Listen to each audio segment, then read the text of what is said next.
Thank you. I'm going to follow up on the last round of questioning. Uh, I'd ask it in a sort of a negative way, but I think assertively. Isn't it true that when we left Afghanistan, we basically left 37 million people to the historic rule of the Taliban under Sharia law and a 6th century mentality? Well, we left the Afghan people to the current Afghan government, so I can't say if it's all Sharia law, and I can't say 4th century, but the obvious is that we're not there, and there is no Ghani government, so we left them to a government run by the Taliban.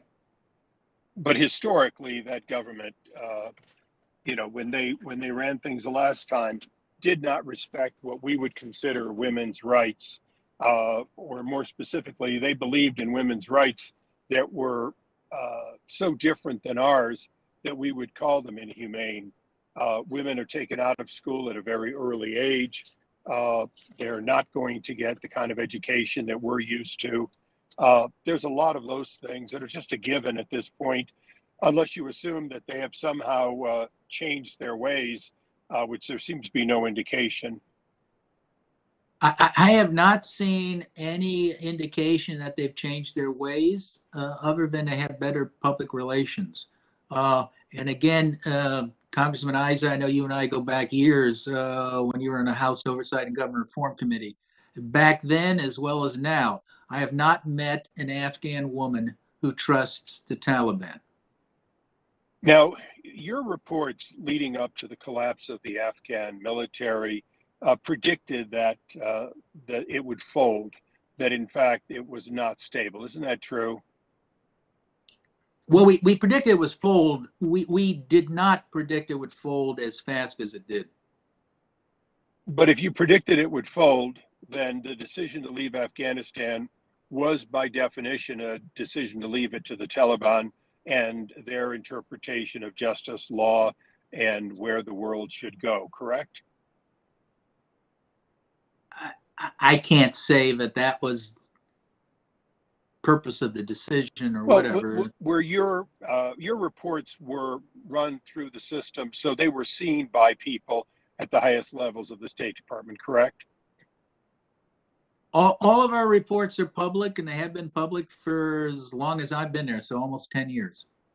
So is there any other conclusion one could reach when you say that it will inevitably collapse, but that we were going to leave the people, the 37 million people of Afghanistan, to the rule and control of the Taliban?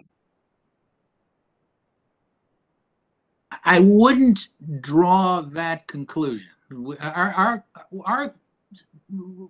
conclusions were more that the government or the military would probably collapse over a period of time. We didn't know who was going to replace it. The Taliban was out there.